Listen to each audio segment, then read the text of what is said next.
हम पुकार पुकार के बोल रहे हैं सर, आदमी लोग सुन रहे नहीं है। ये तो जादू वाला तेल नहीं है, ये 108 जड़ी बूटी का तेल रहता है। महाकुंभ के स्नान से पहले जूना अखाड़े में 13 साल की राखी ने संन्यास लिया था। जूना अखाड़े के महंत कौशल गिरी ने नाबालिग को दीक्षा दिलाई थी। इस मामले में महंत कौशल गिरी को 7 साल के लिए अखाड़े से निष्कासित कर दिया गया है। शुक्रवार को रमता पंच की मौजूदगी में अखाड़े के शीर्ष पदाधिकारियों की पंचायत में यह निर्णय लिया गया।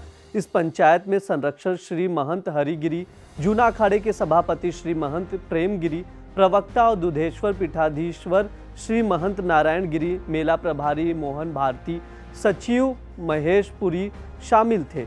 इसी के साथ साध्वी बनाई गई नाबालिग को घर भेज दिया गया है। वहीं उसके माता पिता का कहना था कि उनकी बेटी शुरू से साध्वी बनना चाहती थी।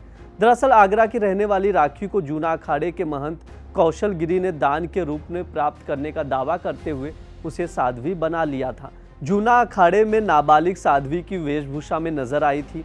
कहा जा रहा था कि सन्यासिनी की इस पंचायत में संरक्षण श्री महंत हरि दीक्षा दिलाने के लिए महाकुंभ में धर्म ध्वजा पर संस्कार कराया जाना था। इसके बाद परंपरा के अनुसार बालिका के जीते जी पिंडदान कराने की भी बात की गई थी। पहले मैं भक्ति में ज्यादा विलीन रहती थी, इसलिए मेरे मन में आया था कि मुझे सन्यास लेना है। मेरे बचपन की इच्छा थी सन्यास लेने की, साध्वी बनना है, पर घर वाले छोटे के होने के नाते मेरी कोई सुनवाई नहीं करते थे।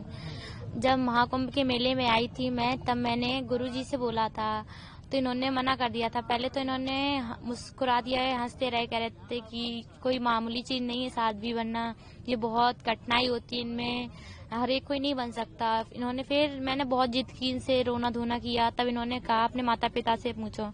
मैंने माता पिता से पूछा, वो उन्होंने बोला कि जो तुम्हारी इच्छा करे वो करो। तो मेरी इच्छा तो यही थी कि मुझे साध्वी बनना है। मैंने गुरुजी से कहा, तो कह रहे थे देखते हैं 1-2 दिन। इन्होंने मुझे, सब लोगों ने मतलब समझाया, सब जितने भी संत हैं सब लोगों ने समझाया कि ये अच्छी बात नहीं है, साध्वी नहीं बनना, पढ़ लिख कर नौकरी करो, ये वो। पर मेरे जो दिमाग में रील घूम रही थी वो साध्वी की ही घूम रही थी। मैंने कि अब कुछ भी हो जाए, पर मैंने कि मुझे साध्वी ही बनना है, इसलिए मैं साध्वी रूप में आ गई। कहाँ तक आप पढ़ी? मैं 9th तक पढ़ी हूँ, अभी मैं आगे तक पढ़ूंगी। आपकी इच्छा है कि आप सन्यासिनी बनने के बाद भी अपना अध्ययन पूर्ण रूप से ऐसे ही चलाएंगी? जी हाँ।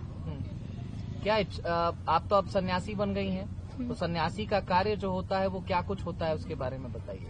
बस ऐसे ही सनातन धर्म का प्रचार करना है, जो बिगड़े लोग हैं उनको सुधारना है, सब में मतलब कि बदलाव लेकर आना है जीवन की, सबका जीवन सुधारना है। जो गलत लोग हैं उनको सही लाइन में लेकर आना है, सही रास्ता दिखाना है उन्हें।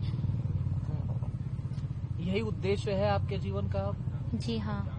आपके माता पिता अब आपसे दूर चले जाएंगे, क्या उनकी याद आपको आएगी? अभी तो वो आपके साथ में ही वो मेरे माता पिता नहीं है, अब मेरे बच्चे हैं, वो भक्त हैं मेरे, वो बच्चे हैं मेरे माता पिता अब नहीं है। थे जब थे, अब कोई नहीं है मेरा। मेरे जो भी है मेरे गुरु हैं। अचानक से ऐसा परिवर्तन कैसे आ गया? जिस माँ ने आपको जन्म दिया, अब आप उसको अपनी माँ नहीं मान रही? वो भी मेरी बेटी है, वो मेरी बेटी है। पहले थी माँ, जब मैं उनकी उसमें रहती थी, अब मैं अपने गुरु के साइड में रहती हूँ, तो मेरे बच्चे हैं वो लोग। आप भी बच्चे हो, आप सभी लोग मेरे बच्चे हो। अब मैं आपकी गुरु हो गई ना, क्योंकि अब मैं संत में आ गई। पहले थी जब मैं बच्ची थी, अपनी मम्मी की उससे रहती थी, अब मैं अपने गुरु की शरण में हूँ, तो मैं साध्वी बन गई, तो आप सभी लोग मेरे भक्त और बच्चे हैं।